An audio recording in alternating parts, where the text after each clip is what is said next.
Bangkit dari keterpurukan. Di saat semua orang berbahagia dengan pernikahan Adisti dan Hanafi, ada satu orang yang tidak ikut bahagia. Bukan karena pernikahan Adisti yang membuatnya tidak bahagia, tapi nasibnya sendiri. Nasibnya yang selalu saja penuh tekanan, ketidakadilan, dan selalu jadi beban untuk orang lain. Melihat pandangan mata istrinya pada Yos, membuat dia yakin kalau istrinya itu juga punya perasaan yang sama dengan Yos. "Hei sini kalian!" Tita Indra pada kedua anaknya. "Ya Pak, ada apa?" tanya Aras. "Lo, ada Arfan?" sambung Aras. Dia heran melihat Arfan ada di sana, sedang duduk bersebelahan dengan Indra. "Sini ngobrol-ngobrol di sini." "Ya, Arfan pulang." "Rani mana?" tanya Indra. "Gak usah panggil dia, Pak," ucap Arfan. "Kenapa? Dia harus tahu kalau kamu pulang. Tahu juga gak ada pengaruhnya. Dia udah gak ada niatan baik untuk keluarga kami," ucap Arfan. Dia lantas berdiri dan pergi meninggalkan keluarganya yang sedang berkumpul. "Jangan begitu, Fen." Indra hanya bisa sabar menghadapi Arfan. Ucap Rani yang sedang berjalan bersama Naura. Arfan hanya diam. Dia menoleh sebentar pada istrinya, lalu memalingkan wajahnya. Naura menggandeng Rani dan mengajaknya duduk agar tidak lelah. Dia tahu Rani sekarang sedang lelah fisik maupun mental. "Fen, makan dulu. Acara sudah mau selesai," ucap Indra. "Aku kesini tidak untuk makan, Pak. Aku kesini untuk melihat pernikahan Adisti. Tapi aku malah melihat istriku sedang bercengkrama dengan laki-laki lain," jawab Arfan. "Siapa?"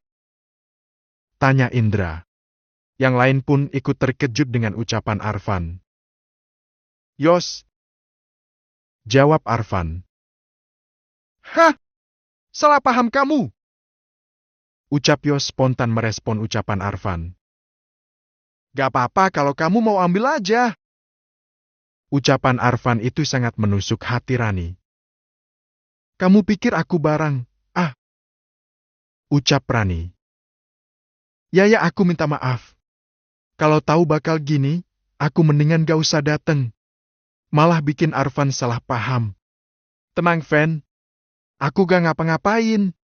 Kamu gak usah khawatir. Kalau gitu aku pulang ya. Maaf sudah membuat kalian jadi merasa tidak nyaman," ucap Yos. Dia lalu bersalaman dengan Aras dan Indra. Mau mengulurkan tangan pada Arfan tapi tidak ditanggapi oleh Arfan. Yos iba melihat Rani. Tidak banyak yang bisa dia lakukan kecuali menghindar. Meski sebenarnya dia ingin membela Rani. Tapi dia tahu pasti nanti ujungnya akan timbul masalah baru. "Sabar ya, Wan. Semoga kelak kamu akan bahagia bersama keluargamu," batin Yos. "Ya sudah gak usah dipikir. Ayo pada foto sana sama pengantin," ucap Indra. "Fen, kamu foto sama Rani sana. Habis itu aku dan Naura," ucap Aras. "Gak, aku gak mau foto," jawab Arfan. "Ya udah. Ayo Ra, kita foto sama Adisti. Bentar lagi acara selesai." Aras menarik tangan Naura lalu mereka berdua berjalan menghampiri Adisti dan Hanafi. "Rani, ayo foto sama papa dan mama saja kalau Arfan gak mau," ucap Indra. "Iya, Pak." Rani mendongak menahan agar air matanya tidak jatuh.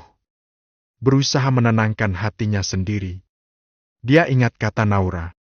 Sekarang saatnya fokus dengan masa depan. Masa depan untuknya dan calon anaknya.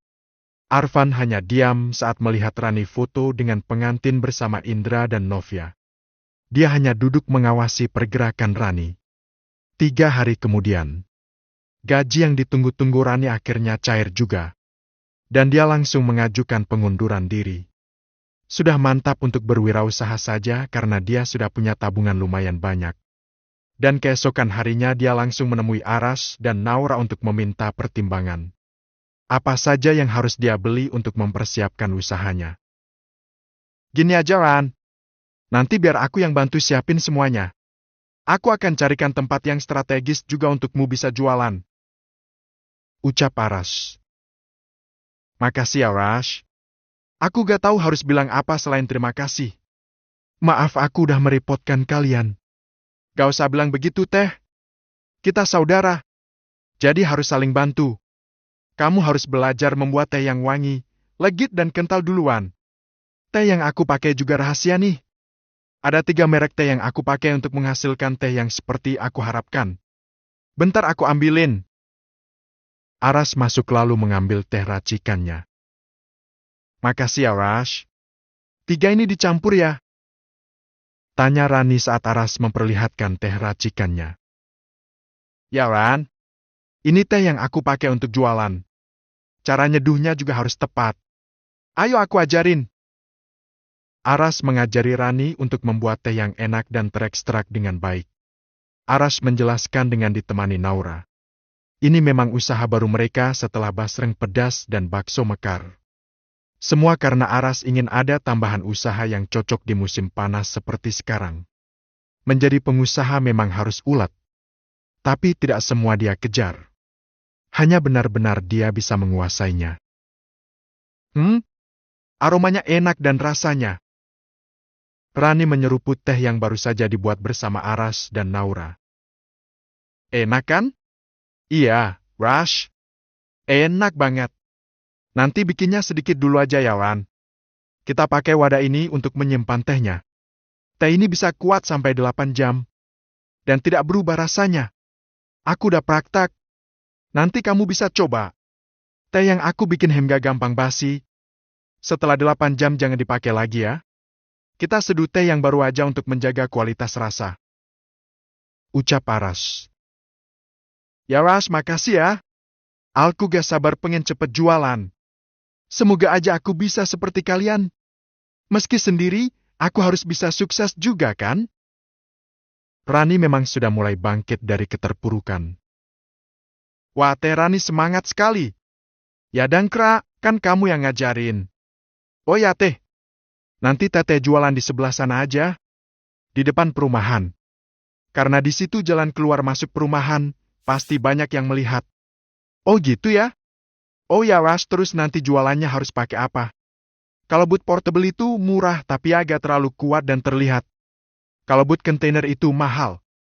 Bisa sampai 9, 10 jutaan. Kalau aku bilang mending yang semi container harganya 3 jutaan aja, Wan. Kamu bisa nyaman jualan. Kamu masih bisa berteduh di dalam kalau lagi panas.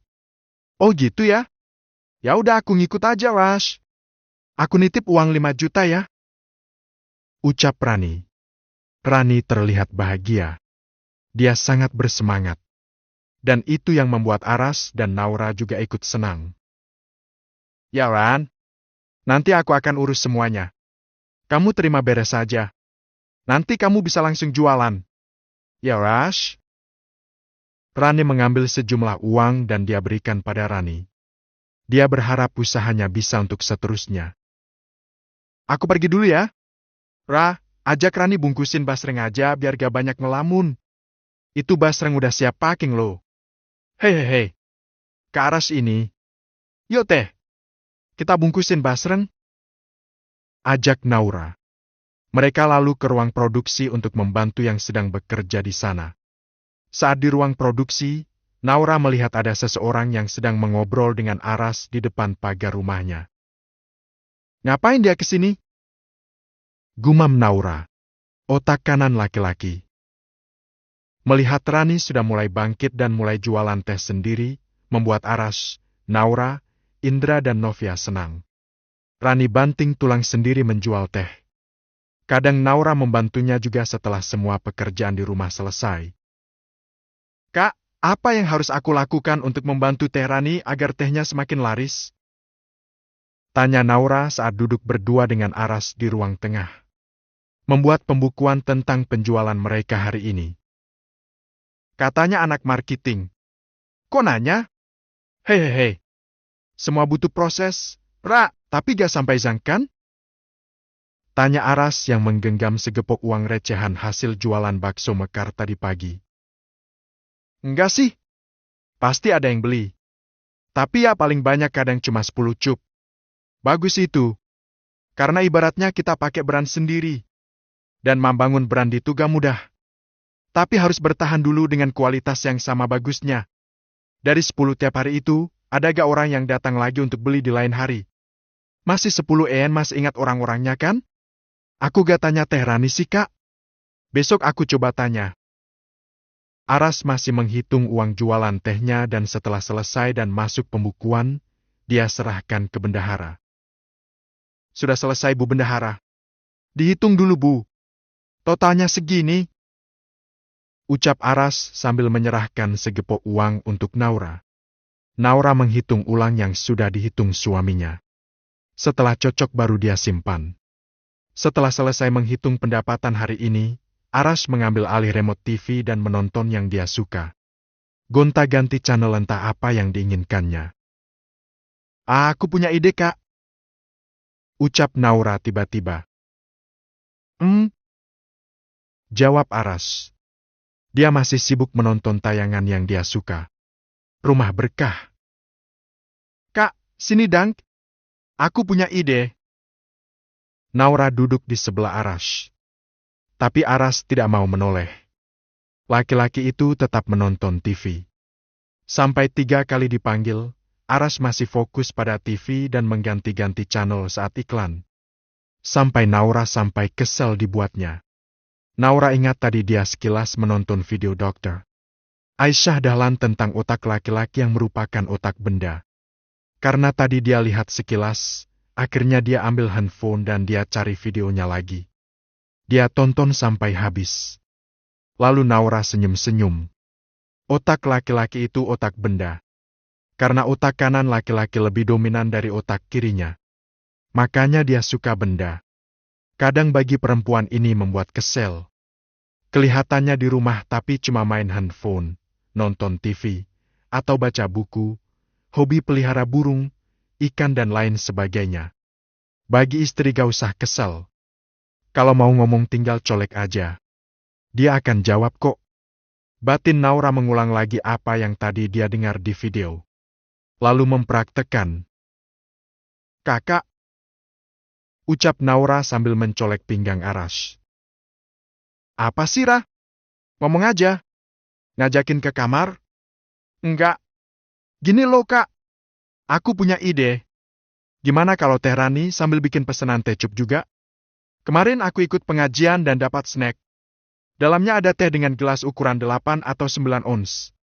Kayaknya ide jualan juga tuh. Iya bagus. Bisa bikin yang kecil-kecil gitu titip-titipin ke warung. Tapi gak usah pakai merek. Jadi bisa jalan dua-duanya. Jualan sendiri dan dititipin, masih terima pesanan juga. Bagus itu. Jawab Aras sambil menonton TV. Naura tersenyum ternyata benar kalau pengen ngajak ngobrol laki-laki yang sedang sibuk dengan benda, tinggal colek aja. Bunyi juga ternyata. Ucap Naura. Apanya yang bunyi? Tanya Aras lagi. Gak apa-apa. Ada deh. Jawab Naura sambil tersenyum. Naura mencoba mengerti suaminya. Karena kelak dia akan bersama Aras setiap hari. Karena pernikahan itu tidak untuk 1-2 hari. Jangan sampai hal kecil menimbulkan masalah dan salah paham yang besar. Naura tidak mau itu terjadi dalam rumah tangganya. Saling mengerti dan komunikasi adalah kuncinya. Ra, aku pengen beli mobil. Ucap Aras tiba-tiba. Emang tabungan kita udah cukup? Tanya Naura. Insya Allah cukup kalau belinya bekas. Pengen beli pickup. Buat mindahin adonan dari rumah ke warung. Buat kirim basreng juga. Ada gaya pickup bekas tapi masih bagus dan harganya sesuai sama kantong kita. Ya nanti kita cari kak. Emang iya sih kita butuh sekarang. Soalnya pesanan basreng makin banyak yang offline. Buat mindahin perlengkapan ke warung juga. Biar kakak gak bolak-balik ambil barang ke rumah. Coba cari di marketplace. Nanti kalau udah ada yang cocok, terus disurvei dulu. Cek mesin apa masih bagus. Kakak punya teman yang tahu mesin? Ada. Aku ngerti. Tapi Yos lebih ngerti. Padahal dulu waktu kuliah dia seringnya naik motor. Tapi dia tahu mesin. Kalau mobilku atau teman-teman ada masalah, dia bisa ngecek sih masalahnya apa. Entar aku coba ajak dia kalau udah ketemu yang cocok. Aras langsung mengambil handphone dan mencari pickup bekas di area terdekat. Langsung ambil handphone, dasar otak benda. Gumam Naura sambil tersenyum. Dia pun mengambil alih remote TV yang sudah ditinggalkan tuannya. Sekarang Naura menonton TV dan mencari tayangan yang dia suka. Kok diganti? Kau tegur Aras. Matanya masih melihat handphone. Tapi telinganya mendengar suara TV yang sekarang channelnya sudah diganti Naura. Udah gak usah maruk. Kakak lihat HP aja. Fokus sama pickup yang kakak cari. Nanti kalau udah ketemu, lihatin ke aku ya. Kalau bisa cari yang warna pink ya kak. Hehehe. Hah? Mana ada pickup warna pink? Kecuali kalau dicat sendiri. Ya nanti kalau udah dapat dicat lagi warna pink. Bagus kayaknya. Hehehe. Kamu ini ada-ada aja. Gak semudah itu ganti warna mobil Ra. Soalnya warna mobil itu kan tercantum di STNK. Jadi kalau ganti warna, ya harus ubah STNK juga. Ada biayanya. Ucap Aras sambil masih mencari pickup bekas. Oh gitu? Aku kira tinggal ganti cat aja. Ternyata ribet juga ya. Maklum kak. Aku kan gak pernah punya mobil. Jadi gak ngerti. Iya gak apa-apa. Insya Allah bentar lagi kamu bisa ngerasain punya mobil. Aku harus kerja lebih giat lagi. Biar selalu bisa bikin kamu bahagia.